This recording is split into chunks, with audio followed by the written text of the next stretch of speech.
A paz do Senhor Jesus.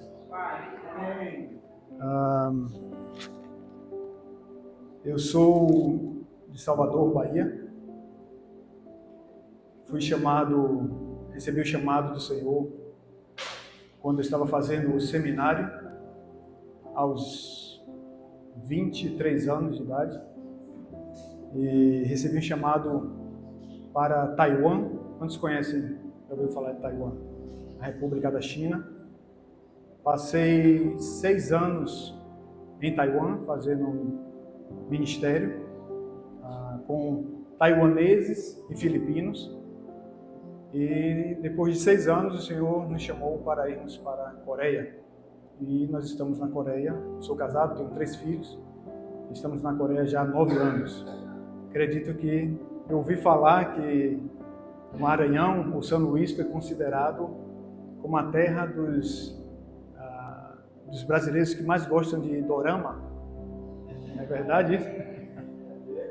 Eu ouvi falar. Tanto que vieram os coreanos conhecer os Lençóis Maranhenses. Coreanos famosos, artistas. Então, acredito que muitos estão familiarizados através dos doramas, né? Principalmente as mulheres, com a cultura coreana.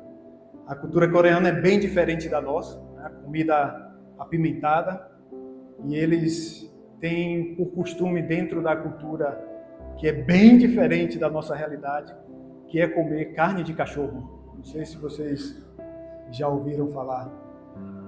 A primeira vez que eu fui comer, eu fui enganado. A missionária coreana que me chamou, me convidou para ir para Seul, eu e minha esposa, né? Na época só tinha um filho, e ela disse: vamos comer uma comida saudável. E eu cresci, meu avô, ele é do Rio Grande do Norte, criava bode, ovelha e tal. E uma vez por ano, no período do Natal, ele matava um bode, uma ovelha, chamava os netos para ver ele tratando, né, tirando o couro e tal. E eu cresci comendo bode, carne de bode, né? E quando eu ouvi uma carne saudável, então pensei, não, é carne de bode, é carne de carneiro. E quando cheguei lá, que foi posto na mesa uma sopa, ela disse: é carne de cachorro, você come? Vai comer? Aí eu disse, como missionário, já está na mesa, vamos comer. A segunda vez, fui enganado novamente, vamos para o Rio, e lá nós vamos comer uma comida gostosa e tal, com os presbíteros da igreja que já estava congregando. E tinha uma bacia, sabe essas bacias de alumínio que a gente usa aqui no Nordeste, né? E dentro uma água escura, cheia de folhas. E eu perguntei, o que está sendo preparado? E um dos presbíteros me disse, bombom. Não falou pelo nome, só pronunciou assim, bombom. E eu, bombom? Mé, não? Ele disse, não, bombom. E eu, não, o nome, me diga o nome, que bombom não consigo entender. E aí ele disse, carne de cachorro. Aí eu disse, ok, vai comer? Só tem isso? Só tem carne de cachorro, então vamos comer. Não era tão boa como a do restaurante, mas comi. E a terceira vez, fui convidada e já não tinha mais como recusar. Eu disse, bora, vamos comer carne de cachorro. Então a realidade da cultura que nós estamos, a cultura coreana, é bem diferente da nossa realidade. A comida apimentada, a maioria dos pratos são apimentados. O Rian, o filho do pastor mais velho, esteve lá conosco, passou. Não foi fácil, mas sobreviveu. E o convite está aberto para quem quiser fazer uma visita à Coreia. Pode vir, vamos recepcionar muito bem. E se você gosta de comida apimentada, melhor ainda. Quando sair com o pessoal, os irmãos da igreja, não vai ter problema nenhum. Irmãos, vamos abrir nossas Bíblias em João capítulo 21. João capítulo 21. Do versículo 15 ao 22. Acredito que todos vocês conhecem essa passagem bíblica, é muito conhecida.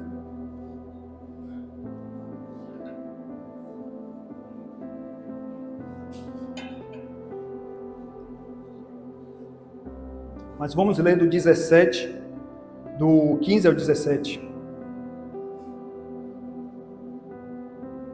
Do versículo 15 ao 17. Diz assim a palavra do Senhor. Quando eles acabaram de comer, Jesus perguntou a Simão Pedro: Simão, filho de João, você me ama mais do que estes? Simão: sim, Senhor. Disse ele: tu sabes que te amo.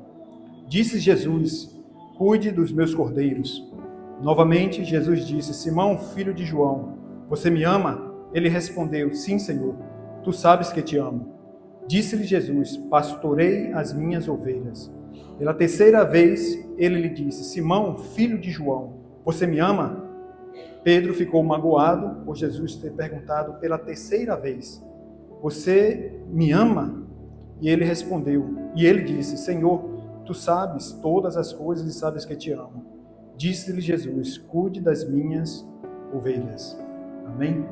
O Senhor nos abençoe e abra nosso entendimento para entendermos a sua palavra nessa noite, em nome de Jesus. Então, quem é a pessoa mais feliz no mundo? Você que pode passar várias respostas, não?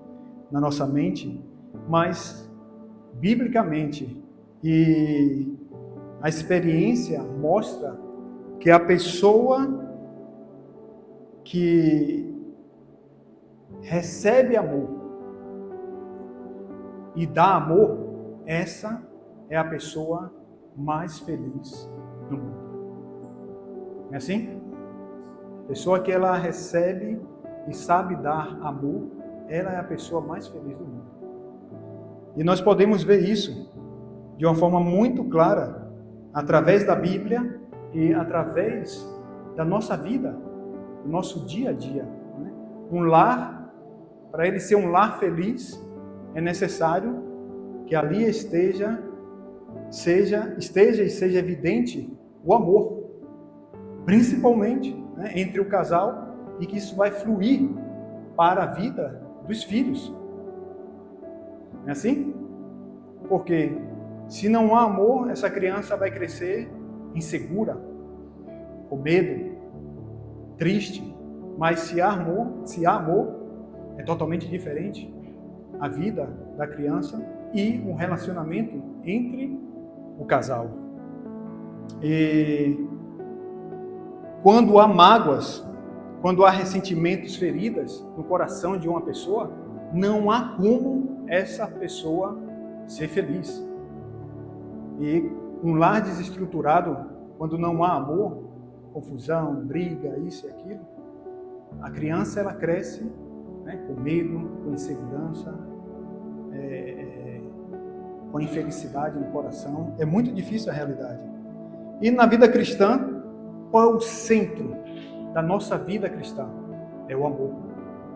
O amor é o centro da vida cristã, da nossa vida de fé. E nós sabemos que a vida cristã, quando ela está alicerçada no amor, esse cristão, ele tem segurança. Esse cristão, ele vive uma vida de fé saudável.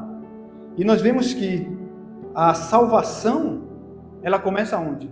Na revelação do amor de Deus. Nós amamos a Deus, por quê? Porque Deus nos amou primeiro. A Bíblia vai dizer que Deus amou, João 3,16, que Deus amou o mundo de tal maneira que deu o seu único Filho, para que todo aquele que nele crê não pereça, mas tenha a vida eterna. Porque Deus deu o seu Filho, seu único Filho? Porque amou o mundo, amou as pessoas, amou aqueles que ele criou. E em Romanos 5,8 diz: mas Deus prova o seu amor para conosco pelo fato de ter Cristo morrido por nós, sendo nós pecadores, não? Ou quando ainda éramos pecadores. Então, aonde está o vínculo, onde está o centro, a essência do cristianismo?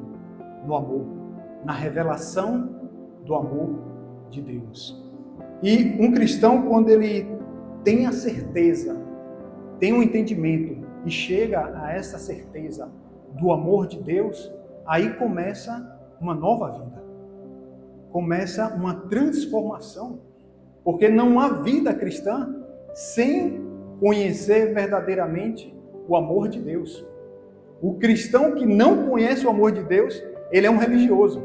Ele pode até caminhar, vir para a igreja, servir, porém, por um tempo, ele não permanece. Ele para.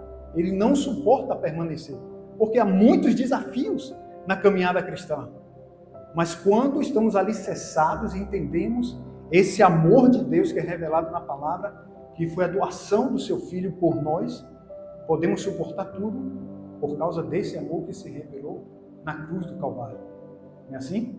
Não há nada que nos separe do amor de Deus que está em Cristo Jesus. Quando entendemos e desfrutamos, não há nada. Aí o louvor, ouvimos recentemente na igreja que nós fomos ali, do pastor Magno, estou gastando a minha vida.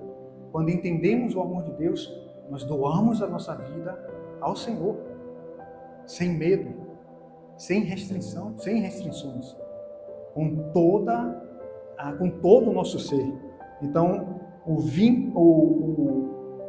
centro da vida cristã é o amor, e esse amor, essa revelação do amor de Deus na obra que o Senhor realizou na cruz do Calvário. Amém? Então, quando nós vemos aqui no texto, o Senhor, ele fez uma pergunta a Pedro. Qual foi a pergunta? Tu me amas? Mas antes dessa pergunta aqui, o Senhor, na verdade, o Senhor, na sua jornada, na sua caminhada, o método dele de ensinar e de treinar os discípulos era sempre fazendo perguntas. Né? As crianças, na escola, né, quando se há esse método de perguntas, diz que o ensinamento é muito mais eficaz.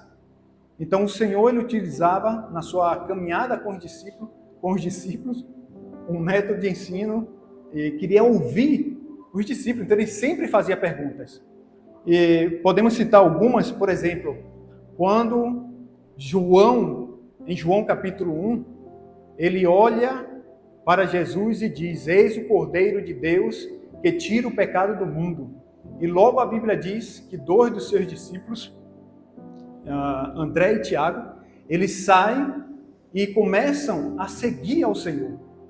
E a Bíblia diz que o Senhor vira para os discípulos e pergunta: o que buscais? Olha a pergunta que ele fez: o que buscais? E os discípulos respondem: Rabi, Senhor, onde moras? E o Senhor disse: vinde e vedes.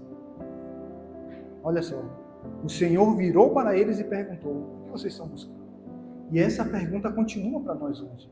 Qual é a motivação do seu coração hoje de vir à igreja, de buscar o Senhor, de doar esse tempo aqui para ouvir a palavra? A motivação dos discípulos, daqueles 2 discípulos, era de conhecer ao Senhor, ao qual havia sido profetizado desde lá do Antigo Testamento. E João estava revelando: esse é o Messias, esse é o Cordeiro de Deus, que tira o pecado do mundo, que pode nos tirar desse estado de maldição, de condenação, de destino ao inferno. Então, aqueles 2 discípulos prontamente não pensaram 2 vezes. Foram fazer o quê? Buscar, conhecer ao Senhor. E essa deve ser a nossa maior motivação, de seguir ao Senhor, de conhecê-lo, de amá-lo, de ter intimidade com Ele. E é a vontade do Senhor? Venha, caminhe junto comigo, venha estar comigo. E os discípulos foram. Nós vemos outra pergunta, quando o Senhor, lembra daquela passagem, quando em João capítulo 8, levaram uma mulher que estava sendo acusada de adultério e colocaram ela diante do Senhor. E logo depois de todo o evento, o Senhor pergunta àquela mulher, né? Aonde estão os seus acusadores? E ela responde, deixa eu ler aqui para vocês. Respondendo, o Senhor perguntou a ela: mulher, onde estão eles? Ninguém condenou você? E ela responde: ninguém, Senhor. Então Jesus disse: eu também não te condeno. Vá e não peques mais. Olha só, o Senhor fez uma pergunta a ela, não para condenar aquela mulher, mas mostrando amor e misericórdia. Eu também não te condeno, vai, não peques mais. Mas ele perguntou, aonde estão aqueles seus acusadores? Uma pergunta que trazia perdão, reconciliação, nova vida, restauração sobre a vida daquela mulher. A terceira pergunta, e é muito importante, que está relacionada como nós, foi feita aos discípulos, mas tem muito a ver com a nossa vida cristã. O Senhor, em Mateus capítulo 16, ele pergunta aos discípulos, quem as pessoas dizem que eu sou? O Senhor queria saber o que as pessoas estavam falando, como as pessoas estavam vendo quem ele era, né? Ou entendendo quem era aquele homem que estava ali caminhando agora, e fazendo um milagre, manifestando, pregando a palavra de Deus. E alguns eles ouvindo, disseram, uns dizem que é João, Elias, João Batista, Elias, Jeremias ou um dos profetas. E qual foi a resposta do Senhor? Qual foi a outra pergunta do Senhor? Ele vira para os discípulos e pergunta, e vocês, quem dizem que eu sou? E aí outra pergunta que o Senhor fez. Ele queria ouvir aos seus discípulos. Qual é o entendimento que vocês têm acerca de mim? Quem sou eu para vocês? Qual é o entendimento de tudo que vocês estão vendo nessa caminhada junto comigo? Não caminhe de qualquer jeito na sua vida cristã. Conheça aquele que você está caminhando junto. Com intimidade, com clareza, através da palavra. Vida cristã sem base na palavra é vida religiosa. É vida religiosa instável, né? Que qualquer vento, qualquer situação faz a pessoa viver em um desequilíbrio espiritual. Mas uma vida alicerçada na palavra, com entendimento claro de quem Jesus é uma vida firmada na rocha. E nada lhe abala. Pode vir tempestade, dificuldade, enfermidade, mas você permanece firme ali. Por quê? Porque você sabe quem você está servindo. Você sabe quem é Jesus para você. Você sabe quem Ele é como todo-poderoso, suficiente e completo na sua vida. E que você não necessita de mais nada. Essa é a resposta do Evangelho para nós. Então, Pedro responde, tu és o Cristo, o Filho do Deus vivo. E essa revelação mostra a identidade de Jesus. Mostra também o nosso entendimento, a clareza da confissão de fé que nós devemos ter como cristãos. Jesus não é simplesmente aquele que veio curar as pessoas. Ele não é simplesmente aquele que veio trazer prosperidade às pessoas. Ou nos levar por um caminho melhor, fazer a nossa vida melhor, mudar a nossa realidade, seja qual for. Não, a Bíblia diz que Ele é Senhor e Cristo. Senhor e Cristo. Ele veio fazer aquilo que o homem, religião, nada podia fazer, que é restaurar o nosso relacionamento com Deus, que é perdoar os nossos pecados, que é nos tirar do estado de escravidão por causa da ação de Satanás. Amém? É isso que significa. Que foi prometido lá desde o Antigo Testamento e que se revelou no Novo Testamento. Essa resposta de que o Messias veio, o Cristo veio. E essa era a confissão de Pedro. E aí a Bíblia diz que não foi nem carne nem sangue que havia revelado a Pedro, mas sim o Pai que está nos céus. A revelação do entendimento claro de quem Jesus é para nós não vem do nosso conhecimento, da nossa sabedoria, da nossa percepção, mas sim por revelação de Deus. Por quê? Porque é a graça dele, é a obra do Espírito Santo, agindo através da sua palavra, abrindo o nosso entendimento, tocando lá no íntimo onde ninguém pode tocar, fazendo entender que Jesus ele é o Cristo, o Filho do Deus vivo. E aí está a resposta absoluta na nossa vida cristã, onde nada pode tirar essa verdade do nosso coração. Amém? Então, e aí nós vemos o Senhor agora nessa última pergunta fazendo a Pedro: Simão, filho de Jonas, tu me amas? E essa pergunta, irmãos, é a revelação do discipulado, da nossa caminhada de fé. É a pergunta mais importante. Como eu disse no começo, se não há esse entendimento do amor de Deus, da obra de Cristo, a vida cristã, a pessoa pode caminhar até por um tempo, mas se ela não está alicerçada nessa verdade, um dia ela volta lá atrás. Um dia ela desiste. Um dia ela se cansa. Mas se ela tem esse entendimento aqui do amor de Deus, ela permanece até o fim. E aí nós vamos entender, né, um pouco mais sobre essa pergunta, né, dentro desse texto, que tem ensinamentos profundos para nós hoje.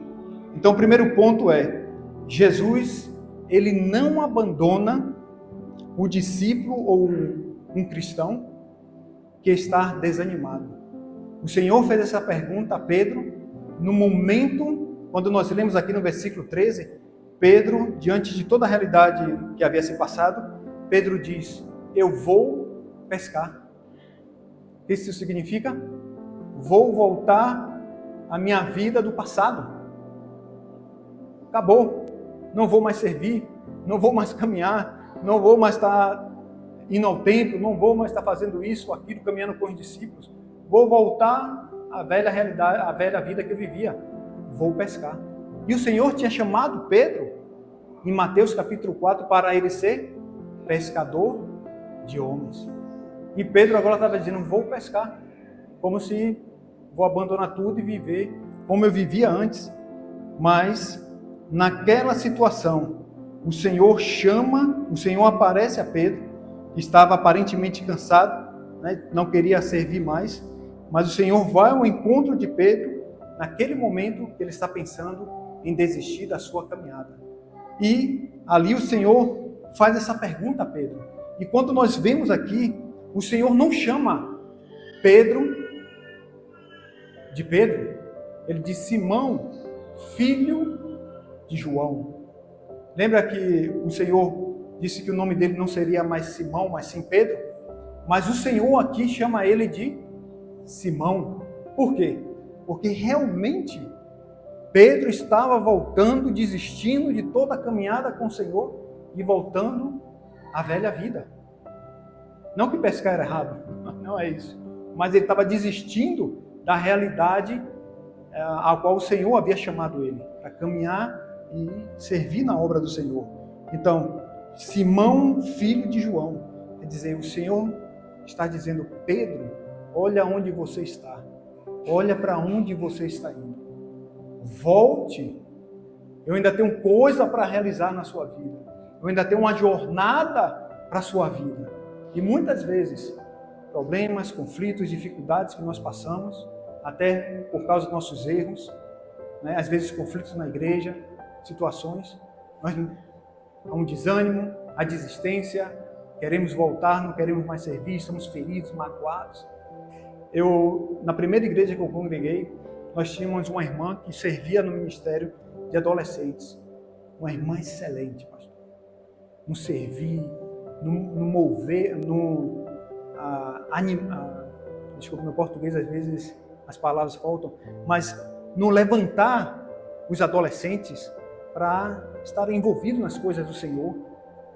Era uma pessoa excepcional, o amor que ela demonstrava, mas por causa de um problema, de um conflito dentro da igreja, ela deixou de servir. Isso se passaram 20 anos. Recentemente, o ano passado, eu encontrei essa irmã e ela disse: tenho muitas feridas, muitas situações que já vi dentro da igreja e hoje não tenho mais paciência de servir. Como? Parecido com a realidade de Pedro, né? Uma situação, ele negou o Senhor 3 vezes e agora vou voltar lá a pescar. E ela disse: não tenho mais como voltar a servir. E eu disse: você servia à igreja, você servia ao pastor, a quem você servia? Porque se você realmente tem o entendimento de quem é o seu Senhor, eu acredito que você está perdendo muita coisa na sua vida cristã e poderia estar servindo, fortalecendo muitos jovens ainda hoje. Mas Pedro, ele está naquele momento de desistir e o Senhor chama ele pelo nome de Simão, mostrando: saia daí, aí não é o seu lugar. Lembra de Jacó? A Bíblia diz que Jacó, quando ele estava saindo da casa de seu tio, e ele vai encontrar o seu irmão Esaú, a Bíblia diz que o Senhor mandou ele subir, o Senhor disse a Jacó para ele subir para Betel. E Jacó não vai para Betel, ele vai para Sinquer. E lá tem aquele evento que ocorre que a filha dele, Tamara, ela é abusada. E nisso os irmãos, né, os filhos de Jacó, criam uma situação, arma uma situação e mata todos os homens daquela tribo. E Jacó fica muito ferido com aquela situação, triste. E novamente ele vai buscar o Senhor. E aí a Bíblia diz que o Senhor fala com ele, manda ele subir a Betel, e o Senhor fala com ele ali. Mas o Senhor, quando chama Jacó, ele não chama ele por Israel, pelo nome Israel. O Senhor já tinha mudado o nome dele quando ele teve aquela batalha com o anjo. Mas o Senhor chama ele de Jacó. Por quê? Porque ele estava naquele estado que havia perdido, não tinha segurança e estava triste, desanimado por tudo que havia acontecido. Mas por quê? O Senhor tinha dito primeiro a ele para subir para Betel. Porém, ele não foi para Betel. Ele foi para outra cidade e lá teve todo aquele evento de desastre, de morte. E Jacó ficou muito triste, ferido e desanimado. Mas o Senhor chama ele. Vamos ver aqui. O Senhor chama ele. Diz assim... Desculpa, eu não consegui imprimir a mensagem. O Senhor chama ele de Jacó e não chama Israel.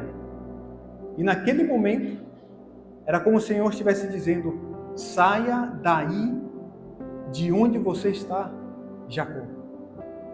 Porque eu tenho um plano ainda na sua vida. Você é Israel. Você é aquele que lutou com Deus e venceu. Então, não importa a situação, a dificuldade, o momento que nós estamos passando. Quando nos voltamos para ouvir a voz de Deus, qual é o plano de Deus? Restaurar a nossa vida de fé. Nos levantar para seguirmos servindo a Ele. Seguirmos na jornada continuamente. Há momentos que vão acontecer situações assim, como Pedro, como Jacó. Sim, vão acontecer. Porém, o Senhor, Ele sempre vem ao nosso encontro. Seja através de uma palavra, quando você vem à igreja, né? E o Senhor, através da sua palavra, nos dá ânimo, nos renova. Seja através de uma pessoa que vai até o nosso encontro, né? E dá uma palavra de ânimo, nos fortalece com a palavra do Senhor e nos levantamos. Mas tudo isso mostra o quê? Esse cuidado do Senhor, que está sempre em busca daqueles que Ele ama. Amém? E nós somos esse povo que o Senhor ama. Nós somos esses escolhidos do Senhor. Por isso que o Senhor foi ao encontro de Pedro. Ali não era o fim, ainda havia uma jornada para Pedro. Por isso que o Senhor foi ao encontro de Jacó em toda aquela situação que ele passou. Problema na família, dificuldade, morte, tristeza. Mas o Senhor foi ao encontro de Jacó. Então, quando nós olhamos para a palavra de Deus, Ele mostra que o seu amor deve prevalecer na nossa vida. Devemos chegar a esse entendimento claro. Por isso que Paulo diz assim em Romanos 8, 38 e 39. Porque estou convencido de que nem a morte, nem a vida, nem anjos, nem demônios, nem o presente, nem o futuro, nem qualquer poderes, nem altura, nem profundidade, nem qualquer criatura poderá nos separar do amor de Deus que está em Cristo Jesus. Deus, por causa do seu amor, Ele vem ao nosso encontro para nos restaurar. E foi isso que Ele fez com Pedro. E é isso que Ele segue fazendo ainda hoje, para que possamos caminhar desfrutando da nossa identidade como filhos de Deus, da nossa identidade como discípulos do Senhor. Amém, irmãos?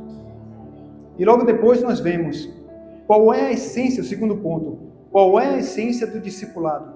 É uma relação de amor. Qual foi a pergunta que o Senhor fez para Pedro?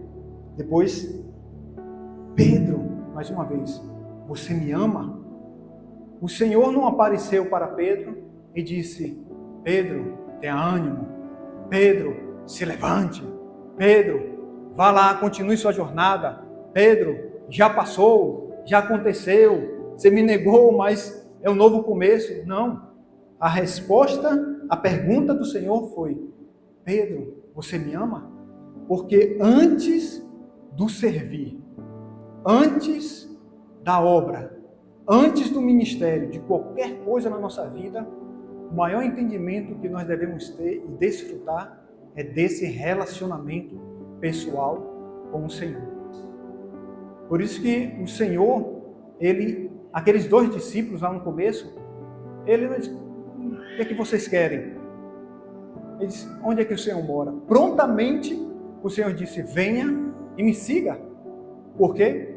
Porque o Senhor quer mostrar o seu amor. Isso é o discipulado. Caminhada com Cristo diariamente, conhecemos a Ele, desfrutamos desse relacionamento e quanto mais caminhamos, mais fortalecidos ficamos na nossa caminhada de fé. Mais conhecemos ao Senhor, mais conhecemos o seu amor revelado através da sua palavra. Então, quando o Senhor chama Pedro, vai até Pedro, a pergunta foi, você me ama? Por quê? Acima de qualquer coisa, tem que haver um relacionamento pessoal com o Senhor. Não adianta nos esforçarmos sem desfrutar de um relacionamento com Ele. Pode até prevalecer por um tempo, mas, com certeza, um dia se cansa, vem as dificuldades, vem os conflitos e não permanece. Por quê? Porque o alicerce não é o amor. E se não é um entendimento, se o entendimento não está aqui, nesse amor do Senhor, a gente não tem como permanecer. Por isso que, como se estabelece um relacionamento? Diariamente, não é assim? Diariamente, um relacionamento vai sendo construído. Por isso que a caminhada cristã não é somente no domingo, né, no culto, mas é o meu dia a dia caminhando com o Senhor. Não há como um cristão ter uma Bíblia e só abrir a sua Bíblia no domingo. Não, tem alguma coisa errada aí. É como eu falei no começo, o interesse, o entendimento, talvez o discipulado esteja um pouco desequilibrado ou haja faltas aí nessa caminhada. Porque quando nós conhecemos o amor do Senhor, fomos tocados por seu amor, queremos estar com Ele, queremos caminhar com Ele. Assim é no começo de um relacionamento, né? Isso deve perdurar. Né? Eu estou vendo aqui o casal, o irmão segurando a mão da esposa, um relacionamento que permanece, é construído diariamente. E assim deve ser o nosso relacionamento com o Senhor. Então o Senhor chega para Pedro e pergunta, tu me amas?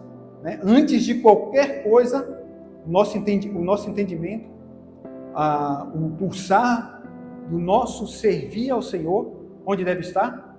No amor. Né? O pastor tem a visão, ele diz, irmã, eu vejo que Deus tem um chamado na sua vida para você servir em tal área, ensinar, isso e aquilo, mas em si, o entendimento desse chamado pelo Senhor, a primeira coisa é quanto essa pessoa ama o Senhor. Isso vai refletir na sua jornada, na sua caminhada. Amém? Então o Senhor estava chamando a Pedro para restaurar Pedro e depois nessa restauração, nós vemos aqui o vínculo do amor na caminhada. O vínculo do amor entre o Senhor restaurando em Pedro esse entendimento, para que ele soubesse que o Senhor o amava, que ele soubesse que o Senhor ainda tinha uma missão para a vida dele. Então, quando ele entende isso, o Senhor diz para ele, Pedro, olha só, apacente os meus cordeiros. apacente as minhas ovelhas, cuide das minhas ovelhas. O Senhor fala: Pedro, você me ama? E Pedro responde: sim, Senhor, tu sabes que eu te amo. Sim, Senhor, sim, Senhor. E logo depois que esse entendimento foi restaurado, que o Senhor tratou aquela ferida que estava ali no coração de Pedro, né, uma decepção com ele mesmo, o Senhor disse: Pedro, você vai me negar? Ele disse: eu não vou te negar, Senhor, eu vou caminhar contigo até a morte, o que seja necessário. Mas Pedro fracassou naquele momento. Mas o Senhor vai e chama Pedro e revela o seu cuidado e o seu amor. E logo depois que o Senhor restaura a missão que ele tinha para a vida de Pedro. Então o entendimento primeiro é desfrutar desse amor, porque sem amor não há como permanecer. Por isso que em 1 Coríntios, de 1 a 3, diz assim: ainda que eu falasse a língua dos homens, a língua dos anjos, se não tivesse amor, seria como um sino que soa ou como um prato que retine. Ainda que eu tenha o dom de profecia e saiba todos os mistérios e todo o conhecimento e tenha uma fé capaz de mover montanhas, se não tiver amor, nada serei. Ainda que eu dê tudo aos pobres e entregue o meu corpo para ser queimado, se eu não tiver amor, nada disso valeria. Olha só, é impossível servir ao Senhor verdadeiramente se não há amor no nosso coração por Ele. Se não há um entendimento do amor que Ele tem por mim, não há como, irmãos. Não há como. Por isso que o Senhor chama Pedro e restaura o alicerce do amor na vida de Pedro. Esse entendimento do amor dele por Pedro. E aí nós vemos em Gálatas 5, do 22 ao 23, qual é o primeiro fruto do Espírito. Olha só, mas o fruto do Espírito é amor. Amor. Tudo na nossa vida cristã está baseado aonde? No amor. Sem amor é muito difícil. Não há como prosseguir. Então, tu me amas? E Pedro diz: sim, Senhor, eu te amo. E a pergunta do Senhor para nós permanece a mesma. Tu me amas? Qual é a sua motivação para me servir? É amor? É amor verdadeiro? Temos que refletir sobre isso. É amor verdadeiro? É um entendimento claro do que eu fiz por você? A sua devoção a mim? Qual é a sua motivação? Tem que ser essa aqui, o amor. E o terceiro ponto, o amor verdadeiro não fica apenas no sentimento. Experimentei o amor de Deus. Como eu sou feliz. Não, o amor, ele gera obediência. Amém? O amor gera obediência. Então, quando nós olhamos no que falamos no segundo ponto, o verdadeiro amor, ele avança, quando se entende, ele avança em obediência. Entendemos, experimentamos, mas não ficamos só para nós. Esse amor tem que fluir de dentro de mim, tem que me mover a cumprir aquilo que o Senhor deseja da minha parte, da minha vida. Então, quando lemos o versículo 18 e 19, deixa eu mais à frente. O Senhor, ele revela o seu amor a Pedro, e esse amor leva Pedro à obediência. Lembra quando o Senhor falou que Pedro iria seguir a ele, que não iria seguir a ele, que ia negar? E Pedro disse: não, Senhor, eu vou te seguir até o fim. Mas quando chegou naquele momento, aonde Pedro se sentiu ameaçado, que poderia morrer, o que foi que Pedro fez? Ele fugiu. Ele não permaneceu. Por quê? Por causa da insegurança. Ele ainda não havia experimentado verdadeiramente esse amor do Senhor totalmente. E agora, quando Pedro é restaurado pelo amor do Senhor, nós vemos o versículo 19 e 20, o Senhor diz a Pedro que como ele iria morrer. E Pedro não diz nada. Pedro não diz: não, Senhor. Pedro segue e obedece aquilo que o Senhor tinha para a vida dele agora. Por quê? Porque Pedro experimentou o amor do Senhor.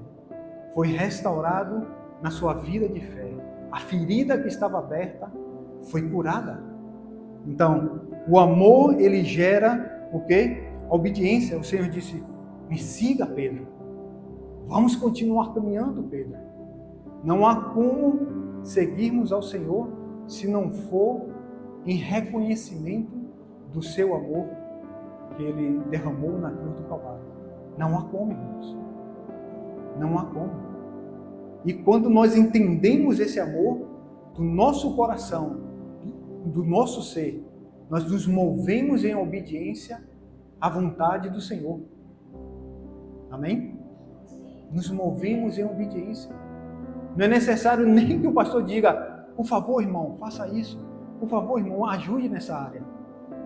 O seu amor leva o amor que você tem pelo Senhor, o entendimento desse amor dele por você, leva você a ver a necessidade da obra dele. E aquilo que o Senhor te deu, como talento, como dom, você se dispõe a ele. Você está sempre disposto a dizer, Senhor, eis-me aqui. Não importa mais nada. A minha vida é tua. Eu entendi o que o Senhor fez por mim. Eu experimentei o teu amor que foi revelado na cruz do Calvário e que me alcançou. Essa é a realidade da vida de Pedro agora. Não mais um Pedro medroso, porque quando nós experimentamos o amor lança fora todo medo, toda insegurança, toda incerteza, toda frustração. O amor cura, o amor restaura. E quando um cristão ele é cheio do amor de Deus, ele contagia a outros. Não há como. E esse amor me leva a servir ao Senhor e a servir a outras pessoas, não por interesse, não porque eu quero ganhar alguma coisa, não, mas em gratidão pelo que o Senhor fez por mim, em devoção a eu poder ter experimentado isso pela graça de Deus, esse amor que me alcançou. Então, prontamente, eu me disponho a alcançar outros. Os meus dons, os meus talentos, a minha vida, a minha família, o centro, a direção da minha vida é para esse propósito. Isso torna-se tão simples na vida daqueles que experimentam, que Paulo disse, 1 Coríntios 10, 31, quer comais, quer bebais, quer façais quaisquer outra coisa, façais para a glória de Deus. Olha só, quão simples, quando entendemos, as coisas simples se tornam tudo para a glória de Deus. Seu trabalho para a glória de Deus, sua família para a glória de Deus, seus recursos para a glória de Deus. Por quê? Porque você não vive mais para você mesmo, mas você vive para aquele que ele ganhou, que ele conquistou, que ele salvou, que transformou a sua vida e segue transformando. Isso é gratidão. Por isso que Paulo disse, em tudo dai graças. Paulo era perseguidor, assassino, terrível, religioso, mas quando ele experimentou o amor do Senhor, por isso que nós lemos Romanos 8, do versículo 32 em diante, nada pode me separar desse amor. Ele experimentou o amor de Deus. Se eu não experimento esse amor que cura, que transforma, que restaura a minha missão, o que acontece? Qualquer momento eu estou sujeito a ser ferido, a murmurar, por que isso, por que aquilo, pastor, irmão, irmã, Deus, por quê? Por que esse problema veio? Mas quando eu conheço esse amor, eu suporto todas as coisas, com a segurança da palavra de Deus, com a segurança de que o Senhor está junto comigo, caminhando junto comigo. E nesses momentos de fraqueza, de debilidade que passamos, o Senhor, com todo o seu amor, com todo o seu cuidado, Ele vem até nós para nos restaurar. Ele vem até nós para dizer, não parem, não desista. Eu ainda tenho muita coisa para realizar na sua vida. Saia daí, Simão. Saia daí, Jacó. Você é Pedro, você é Israel.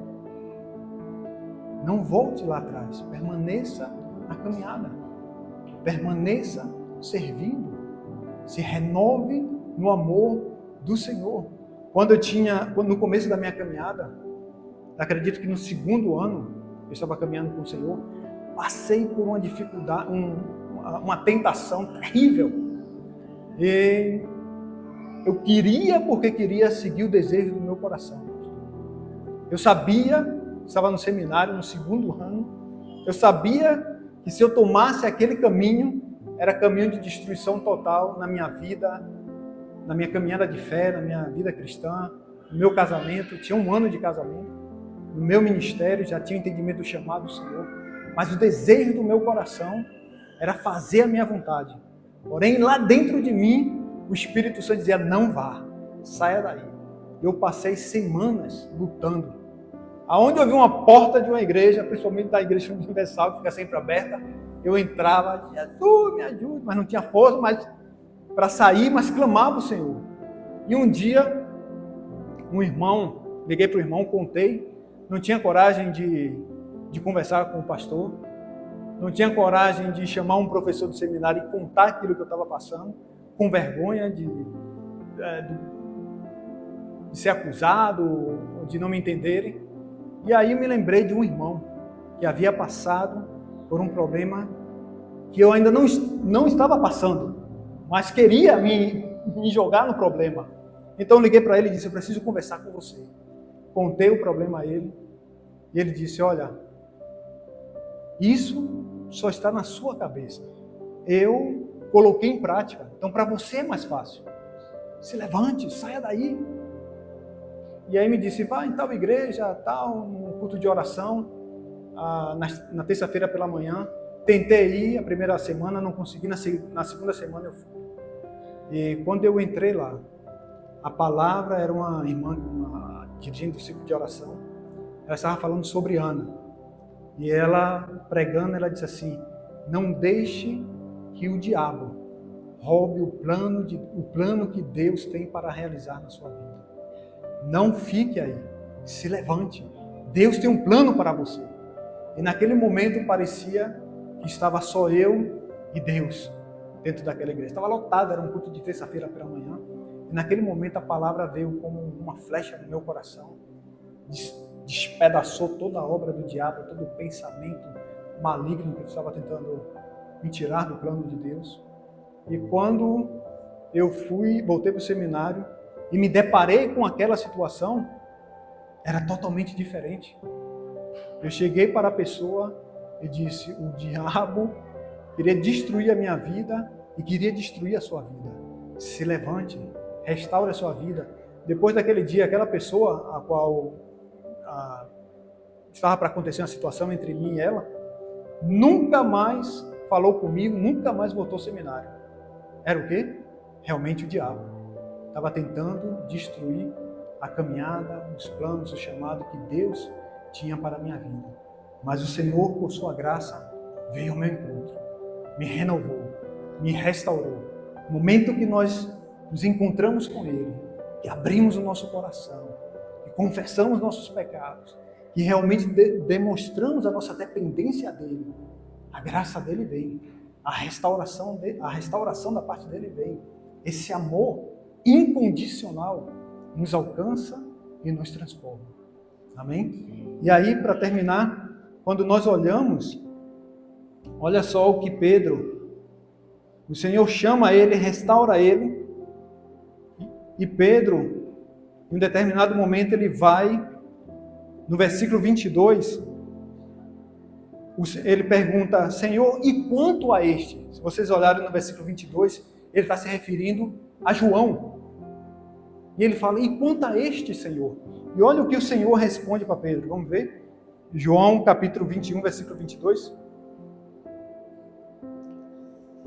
Respondeu-lhe Jesus, se eu quero que ele permaneça até que eu venha, que te importas? Quanto a ti, segue-me. O Senhor teve aquele momento com Pedro de intimidade, de restaurar ele, revelação, restauração de ministério, e de repente Pedro olha para o outro discípulo e pergunta: Senhor, e quanto a este? O que será dele? O que o Senhor vai fazer com a vida dele? E o Senhor diz: não se importe com a vida dele, mas você me siga. O nosso chamado é individual. O nosso relacionamento com o Senhor é individual. Estamos aqui juntos como igreja, adorando, louvando a graça, né, nesse lugar, a palavra sendo ministrada, mas individualmente o Senhor quer ter esse relacionamento pessoal com cada um de nós. No relacionamento familiar, né, o casal ele ora junto, ele tem esse momento de culto com família, com os filhos, porém é individual. O meu relacionamento com o Senhor é individual. Eu já vi casais que o marido deixou a fé, a esposa pronto, abandonou a fé. E aí logo depois os filhos também deixaram de ir à igreja. Nenhum estava alicerçado nesse amor do Senhor. Um estava olhando para o outro. Ele não vai mais à igreja, também não vou porque eu vou sozinho agora. Mas o chamado do Senhor é individual.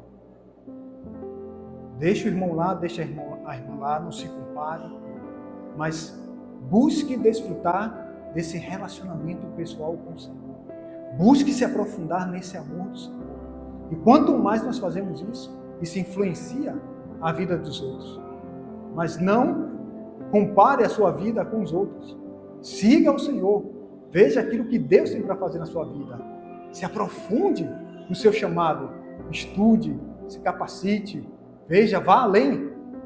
No servir ao Senhor. Para que você possa ser instrumento nas mãos dele para ajudar outros, para salvar outros, para despertar outros, para levantar outros. Essa é a vontade do Senhor. Pedro, não se importe com ele, mas você me siga. O que eu tenho com você é com você, Pedro. Deixe ele lá. O que eu vou fazer na vida dele, eu vou realizar. Mas se importe você. Então, o desfrutar, o caminhar, o chamado é algo individual. Estamos juntos como igreja, mas individualmente. O seu tempo com o Senhor. Não perca, priorize. Ao amanhecer, busque a presença do Senhor. Desfrute, confesse, experimente cada manhã esse tempo de intimidade com o seu Deus. O nosso Deus, ele não está distante de nós. Por isso que o Senhor, ao enviar o seu Filho, ele disse: e ele será chamado Emanuel, que quer dizer Deus conosco. Foi essa resposta que o Senhor deu lá em Isaías 7,14.